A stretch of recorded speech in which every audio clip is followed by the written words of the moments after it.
Do the tweezers need to be like sterilized or anything, or is it okay with it? So I'm only using the tweezers to remove the paper. Okay. So. Oh, for your project. I thought she wanted it to be fresh. It's actually kind of tricky to get the back of it off because you want to try to not touch the membrane at all. Makes sense. It was a nice thought, though. And so then there's the bare membrane. And then there's another side to it. So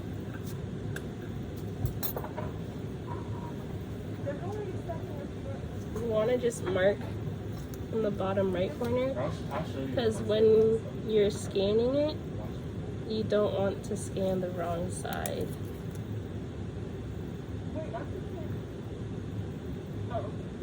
And so that'll help you realize this is the front and not the back.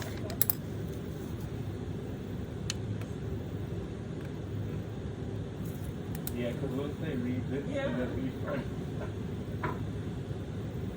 And you only want to try touching it at the corners, not where the dots would be. It's really tricky because I cut these too perfectly. So it's hard to like get extra stuff on it. So I'm touching the paper with my glove. You don't want to touch the membrane with it.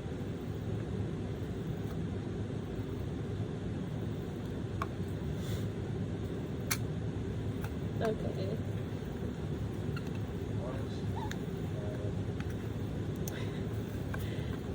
There's another pair of tweezers. I don't know if that helps you. It probably would. But it's done already. Oh, okay.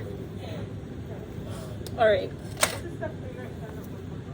So, I already marked where I wanted my stuff to be. So the phosphorylated would be on top, and the non-phosphorylated would be on the bottom.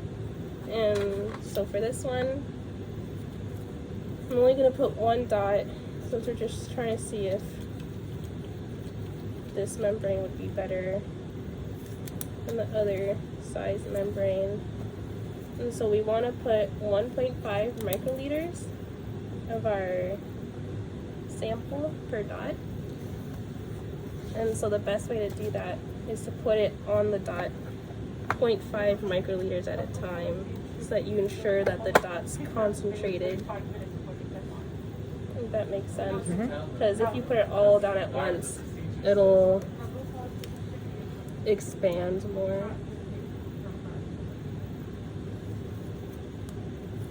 And so you put just 0.5.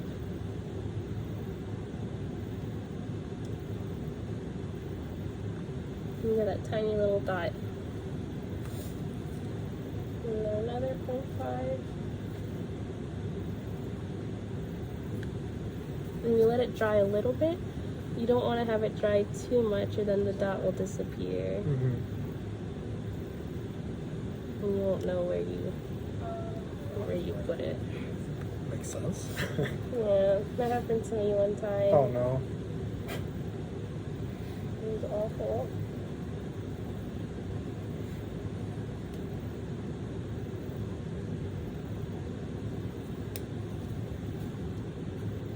And so my dot's pretty wide here.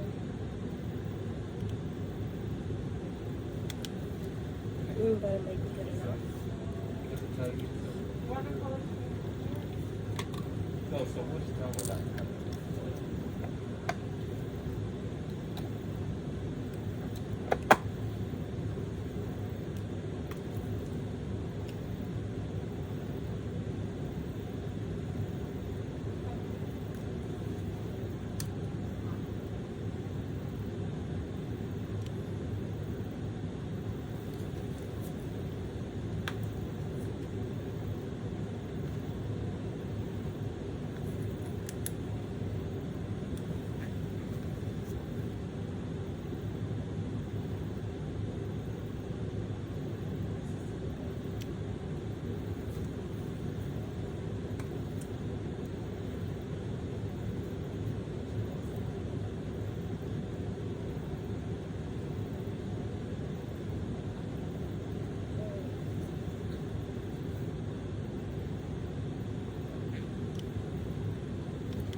And that's it. Okay. And And that's why it's typically, called a dot blot. cool.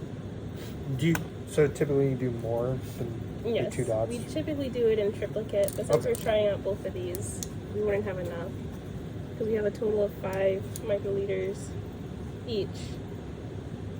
And it needs 1.5. Per dot. I got you. And so we let that dry.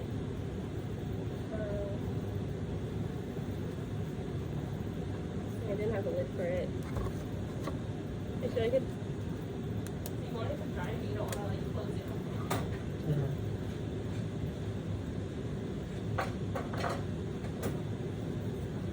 I'll just put this over it. So we just like cover it a little bit. And so you could do this one, but afterwards, so while we're letting it dry, we would make the blotting buffer, which is it's just dried milk. Okay. And then we leave that overnight.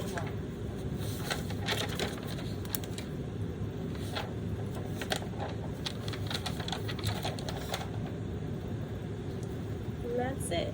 Okay. For today anyway. Okay.